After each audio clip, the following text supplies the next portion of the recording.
And we're back talking about chapter 9. I was just speaking about tea and how tea can decrease risk of cancer because of it inhibiting carcinogenesis and suppressing carcinogenic substances. A lot of that has to do with antioxidants, which we talked about, and phytochemicals that are protective against cancer. Tea can also protect against neurodegenerative diseases such as Alzheimer's or Parkinson's.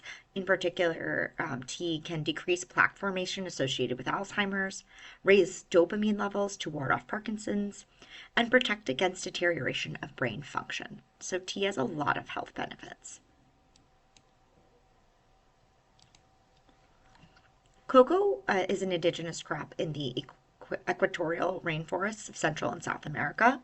It's used as a beverage, food, and drug by Olmec, Mayan, and Aztec religions introduced to Europe in the 1500s. There are some nutrients in cocoa, so there's fats, protein, minerals. The minerals in particular are potassium, magnesium, phosphorus, and calcium, antioxidants, phytochemicals, and caffeine. So cocoa could be beneficial for cardiovascular health. One thing you have to think about is that most cocoa powders that are on the market are sweetened with a lot of added sugar. You can make your own cocoa by using just cocoa powder. That has no sweetener in it that would be used for baking, and then adding a little bit of sugar yourself so that you might use a little bit less. Sugar sweetened beverages we've talked about already a lot in this class. They do contribute empty calories to the United States, replacing nutrient dense foods. They increase your energy consumption, so how much you're eating, how many calories you intake. They can increase weight. They can lower consumption of some incredibly important nutrients like calcium, protein, riboflavin, and fiber. They lower intake of other more beneficial beverages like milk and fruit juices or fruit itself. And we know that sugar sweetened beverages link to increased risk of things like type 2 diabetes, osteoporosis and bone fracture, dental caries or cavities, and increased blood pressure.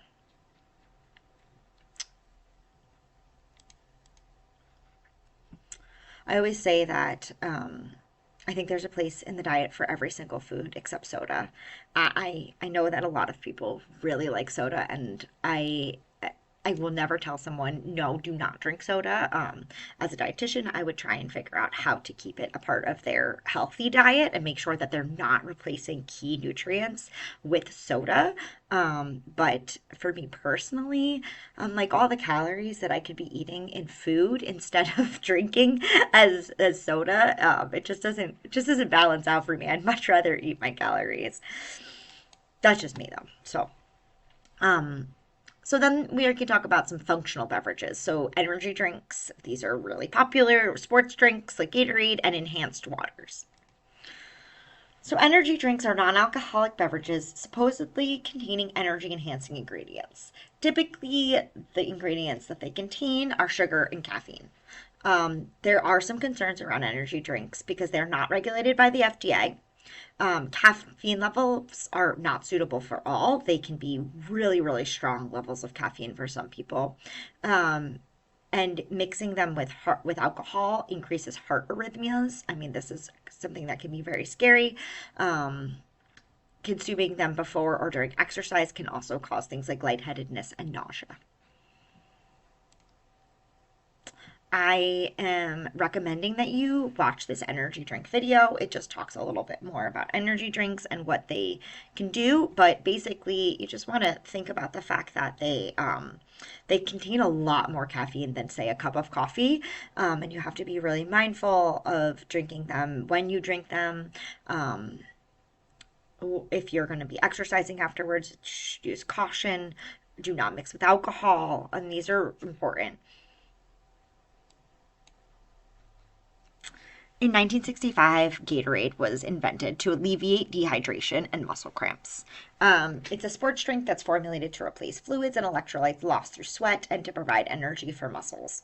There are much more, sports drinks out on the market now besides just Gatorade, but a lot of them are really high in sugar, or they use sugar substitutes like non-nutritive sweeteners or sugar alcohols. It's hard to find, and I know this because I've looked, it is really hard to find a sports drink that has the electrolytes without all the added sugar or sugar substitutes.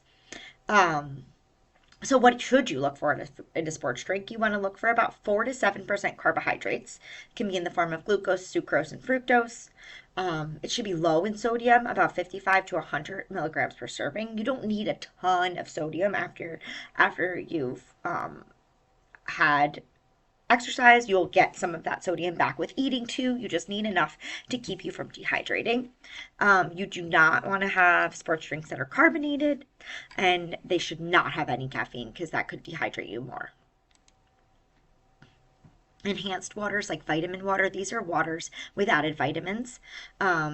Typically large excess amounts of water soluble vitamins that you'll just flush out. Fat soluble vitamins won't be absorbed from these waters because you need fat in order for them to be absorbed.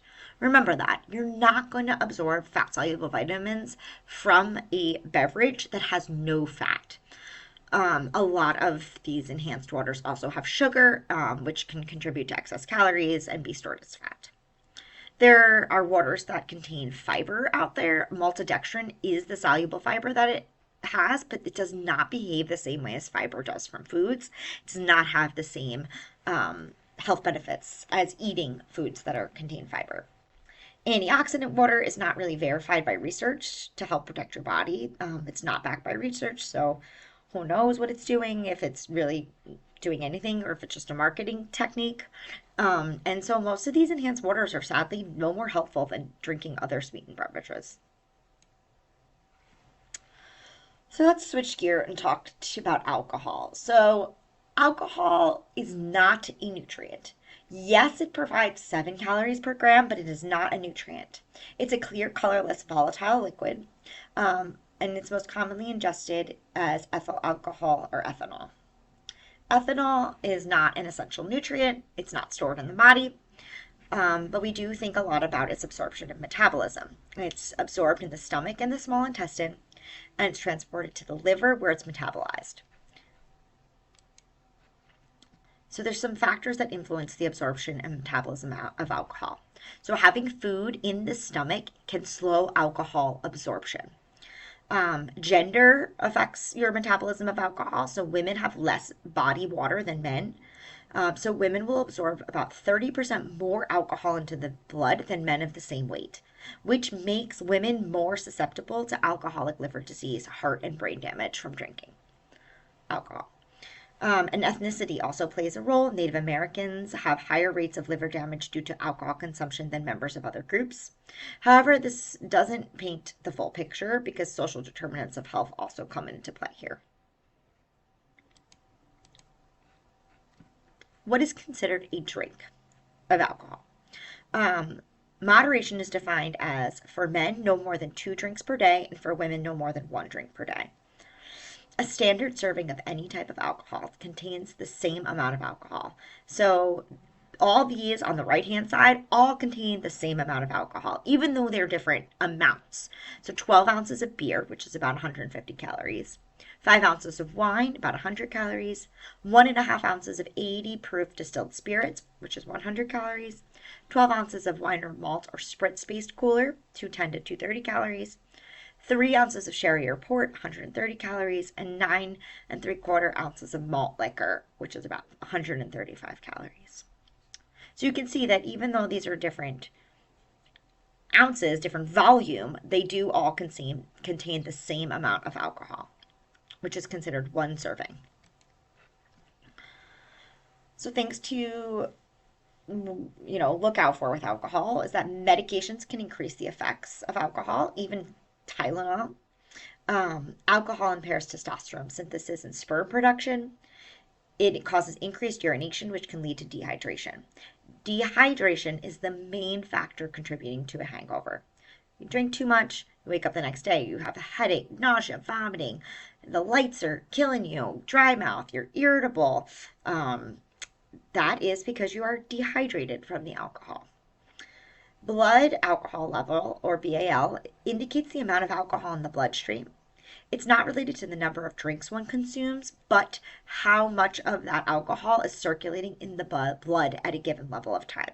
So it can be affected by the amount of alcohol ingested, how quickly it's consumed, and also how quickly it's metabolized. So tolerance is the decrease in effectiveness of a drug after a prolonged period of time or heavy use. So the more you expose yourself to alcohol, the more it can cause physiological adaptations that increase your tolerance. The more alcohol you consume, the more your tolerance builds. There are two types of tolerance: metabolic, which is with continued exposure, alcohol is metabolized at a higher rate, and then functional, which results from actual change in sensitivity to the alcohol. Chronic alcohol users will have twice the tolerance of alcohol and increased nerve activity when consuming alcohol. Weight gain can often occur from alcohol due to the additional calories that you are consuming. One drink a day is not going to make a huge difference on your calorie intake. However, you're drinking 3 or 4 drinks a day, even more, that really adds up. The calories really add up. When people are trying to lose weight, sometimes all they have to do is cut out alcohol. Then there's other effects of heavy drinking. Protein deficiency can develop. You might get ulcers. You'll have decreased absorption of some key vitamins, B vitamins, thiamine, folate, and B12. Your liver cells will lose the ability to activate vitamin D, which we know we can synthesize vitamin D from the sun. We need to do that. Vitamin D is so important. Rod cells in the retina process ethanol rather than retinol, so it can be damaging to your eyes. Because you're urinating so much, you'll excrete some key minerals and B vitamins: magnesium, calcium, potassium, zinc, and folate. And then a B6 deficiency can develop, leading to lower production of your red blood cells. On the other hand, there are actually some benefits to drinking alcohol. So 1 drink per day is associated with the lowest death rates from all causes. So the benefit of this is there was a time where it was like, oh, it's only from wine. And then at one point it was like, it's only from beer. Well, it turns out that the benefit is actually tied to the alcohol rather than the type of alcohol. That's not to say that certain alcohols don't have other benefits. Red wine has something called resveratrol, which is a phytochemical, and polyphenols. Those are both known to have other benefits, like being protective against heart disease. So you're getting a double whammy. You get the protection from the alcohol and then from those other compounds. Alcohol and cardiovascular health. So there is a positive correlation that exists between moderate alcohol consumption, 1 drink per day for women, 2 drinks per day for men, and decreased incidence of heart disease. There seems to be a protective effect of alcohol, contributing to an increase in your good cholesterol, your HDL levels. There are some health risks, though, of course, aside from the nutrition risks we talked about. You increase drinking alcohol, increase risks of accidents because you have slower judgment and reflexes. It also increased risk of homicide and suicide.